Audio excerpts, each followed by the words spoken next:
You would have heard music in the mansion, but you would have also heard music on the outlying farms. Songs and stories were a vital part of the daily lives of the slave community at Mount Vernon. By 1799, there were over 300 enslaved African Americans who lived and worked on the estate, which was over 8,000 acres. I had a chance to speak with Larry Earl, a prominent historian and musician. Sit down and take your rest. Well, you got to lay your head upon my Savior's breast. 'Cause I love the Lord. I love the Lord. Oh, my Savior and my Go ahead, y'all. Sit down. Sit down. Whoa, sit down. Sit down, mother, sit down. Sit down and take your rest. Well, now you got to lay your head upon my Savior's breast. I love the Lord. How important was the music in the lives of slaves who lived and worked at Mount Vernon? Oh, it was extremely important, not only for the enslaved community here at Mount Vernon, but also for the enslaved population throughout North and South America. Music is something that they would use to survive in slavery. Music would be used to take their minds off the work of the day, but it also allows them a way to express themselves. So the music takes on religious purpose, takes on satirical purposes. It's really important for their daily existence and survival. Ho, Emma, ho, you turn around, dig a hole in the ground. Ho, Emma, ho. Well now, Emma, you've got rotten teeth. Ho, Emma, ho. You turn around, dig a hole in the ground. Ho, Emma, ho. Well now, Emma, they must be wooden teeth. Ho, Emma, ho.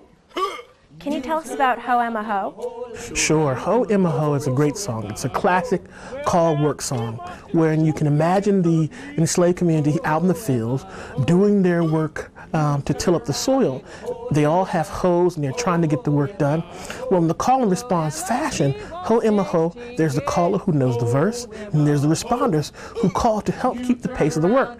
And that's the call and response.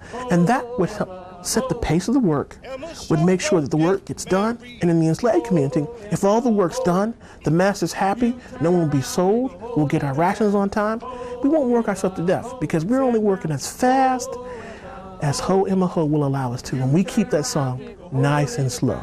I've heard slaves use songs in codes to either make fun or give directions for escape. Is this true? Oh, very much so. There's a song that I love called Lost John, and you'll have to help me out with this one because it's great. Because if you didn't know the story of Lost John, if you repeated the song and listened closely, you could hear how Lost John escaped. So sort of repeat after me. It goes, one day, one day. One day, one day. I was walking along. I was walking along. And I heard a little voice. And I heard a little voice. Like a turkey through the corn. Like the turkey through the corn. It was old Lost John. It was old Lost John. With his long clothes on. With his long clothes on. Well, see, that tells a story. Because we first know, how did Lost John make his escape? He went through the corn. Nobody can find him in the cornfield. But listen to this part.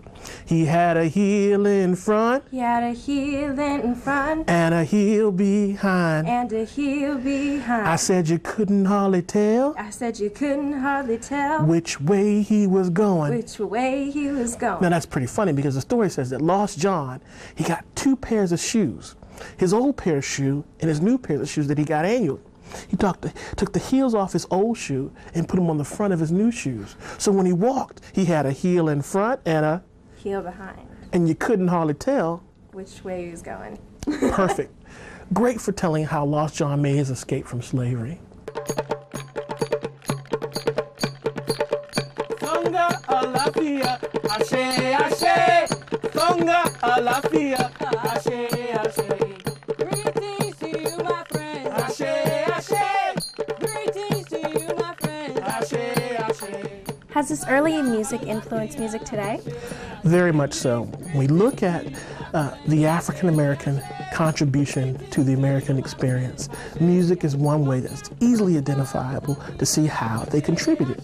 In our modern music today, whether it's rock and roll, jazz, country, hip hop, you'll find that African influence there. The way of taking polyrhythms, or what that means is taking lots of different beats that have different sounds and put them together sort of in a way that they blend and make a unique form, uniquely African. You might have all these different sounds for it, a bell, a drum, some sort of shaking instrument. By themselves, they don't sound very good, but when you put them together and they overlap, they make one fantastic sound. That's the basis of our modern musical forms that we listen to. That Africanness of that form is what we find, which links the present to the past. Why is it important to remember these songs?